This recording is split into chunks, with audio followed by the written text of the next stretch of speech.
Bapak Uskup Adrianus Sunarko OFM, para imam dan umat dari 7 paroki Kefikepan Bangka Belitung mengadakan jejak langkah misi untuk mengenang sekaligus merayakan syukur 100 tahun berdirinya Keuskupan Pangkal Pinang. Jejak langkah misi kali ini dilakukan terbalik, yakni dari Kebun Sahang menuju Sambong ke Sungai Selan dan berakhir di Lampur. Seharusnya dari Sungai Selan, Lampur, Sambong, dan Kebun Sahang. Tetapi itu tidak apa-apa, toh tidak mengurangi nilai sejarah misi Keuskupan Pangkal Pinang. Pemandu atau tour guide jejak langkah misi kali ini adalah Romo Marcel Gabriel. Romo Marcel memberikan judul perziaran misi kali ini adalah Tonggak Sejarah Pedoman Arah, refleksi historis pastoral tentang perjalanan Gereja Keuskupan Pangkal Pinang dari 100 tahun Keuskupan menuju 200 tahun pewartaan Injil. Keluargaku meski berbeda, satu umat Allah, mari bergandeng tangan, satu hati satu rasa, agar semua bersukacita. Sejarah misi Keuskupan Pangkal Pinang dirintis oleh kaum awam. Salah satunya adalah Paulus Cheng Ongi. Mengenai sosok beliau inilah yang akan kita bahas dalam video episode kali ini. Ada 3 prasasti yang dibuat oleh Keuskupan Pangkal Pinang untuk mengenal Rasul awam ini, baik di Sungai Selan, Jalan Koba maupun di kompleks keuskupan. Dari ketiga prasasti ini memberikan keterangan bahwa Paulus Cheng Ongi lahir di Chongping, Tiongkok pada tahun 1795. Cheng Ongi merantau dari Tiongkok ke Malaka dan berkarya sebagai seorang tabib atau Sinse. Pada tahun 1827, dia mengenal iman Katolik dan dibaptis di Penang, Malaysia. Beliau mengambil nama Paulus sebagai nama baptisnya. Menurut keterangan di prasasti yang ada dan juga dijelaskan oleh Romo Marcel Gabriel bahwa dia memilih nama Paulus karena ingin mengikuti semangat Rasul Paulus sebagai Rasul Agung yang melakukan karya misi di daerah Asia Kecil tanpa mengenal lelah. Semangat misioner Rasul Paulus inilah kelak menjiwai semangat Paulus Cheng Ongi untuk mewartakan Injil di Kepulauan Bangka Belitung.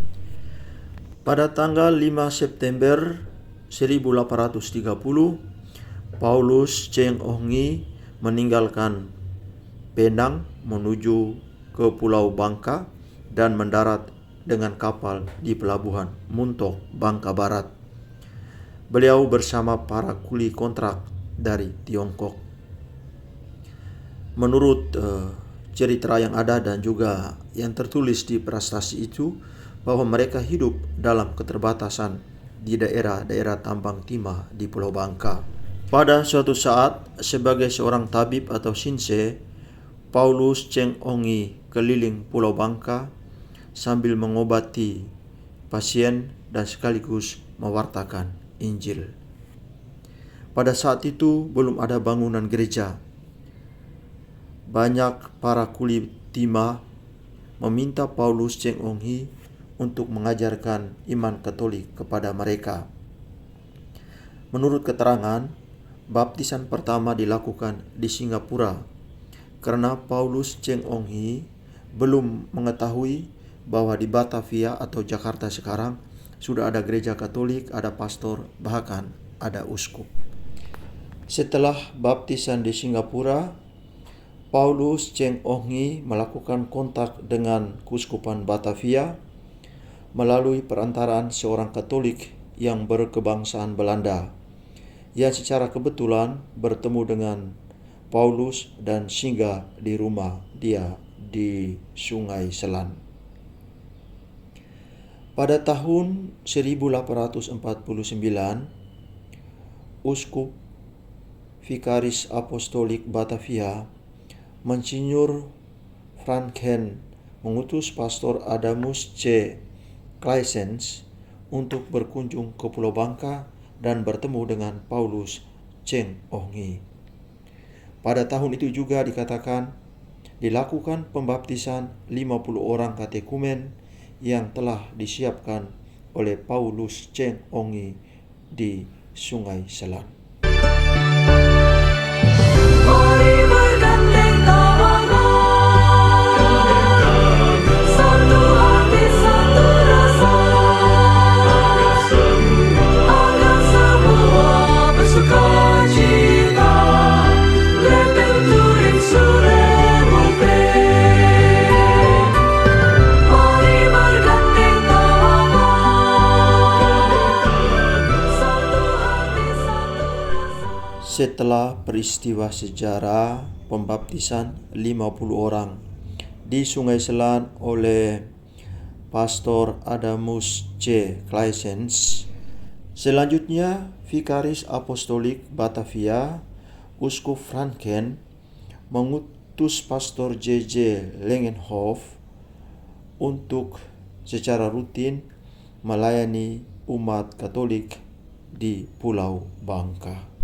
Dikatakan dalam prasasti itu dan sekaligus keterangan dari Romo Marcel bahwa tahun 1867 Pastor J.J. Langenhoff sakit keras dan dipulangkan ke Eropa. Hal itu membuat Paulus Cheng Ong Hee sendirian dan tetap memimpin umat di Sungai Selan. Tidak hanya melayani umat yang tersebar di Pulau Bangka, beliau juga mengurus rumah yatim piatu putri berjumlah 20 orang, asrama putra, dan 1 rumah jompo.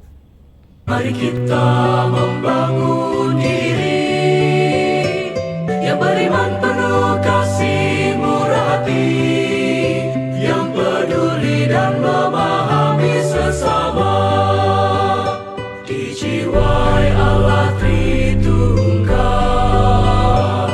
dibimbing Sang Gembala, bersama membangun komunion yang murah hati dan marahim. Kau saudaraku, keluargaku, meski berbeda, satu umat Allah. Mari bergandeng tangan, satu hati satu rasa. Meskipun tidak ada pastor yang menetap dan mendampingi mereka, namun Paulus Cheng Ong Hee tetap semangat menjalankan tugas kerasulannya sampai akhir hayat di Kepulauan Bangka Belitung. Pada tanggal 14 September 1871 merupakan peristiwa bersejarah dan sekaligus menyimpan duka yang mendalam bagi umat Katolik dan masyarakat di Pulau Bangka Belitung. Saat itu, Paulus Cheng Ong Hee dikenal sebagai seorang tabib atau sinse di Pulau Bangka dan juga dikenal sebagai seorang rasul awam, perintis gereja Katolik bagi umat Katolik di Pulau Bangka Belitung, meninggal dunia. 1 hari setelah Paulus meninggal, Pastor J. De Vries, Jesuit, tiba di Sungai Selan. Pertama kali yang dilakukan oleh pastor itu adalah mengadakan misa requiem dan acara penguburan bagi Paulus Cheng Ongi. Beliau adalah Rasul Awam, perintis Gereja Katolik Keuskupan Pangkal Pinang. Dijiwai Allah Tritunggal, dibimbing Sang Gembala, bersama membangun komunion yang murah hati dan maha rahim. Melalui kegiatan jejak langkah misi bersama Paulus Cheng Ongi ini, diharapkan umat Keuskupan Pangkal Pinang tidak melupakan sejarah. Justru dengan peristiwa sejarah ini membangkitkan animo misi dalam diri umat beriman. Melalui rahmat baptisan, umat Allah Keuskupan Pangkal Pinang semakin bersukacita dan berpartisipatif mewartakan Injil Tuhan.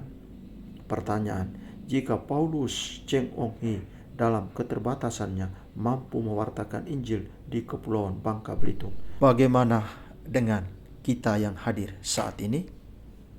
Mari kita merenung, merefleksikan dalam diri kita masing-masing.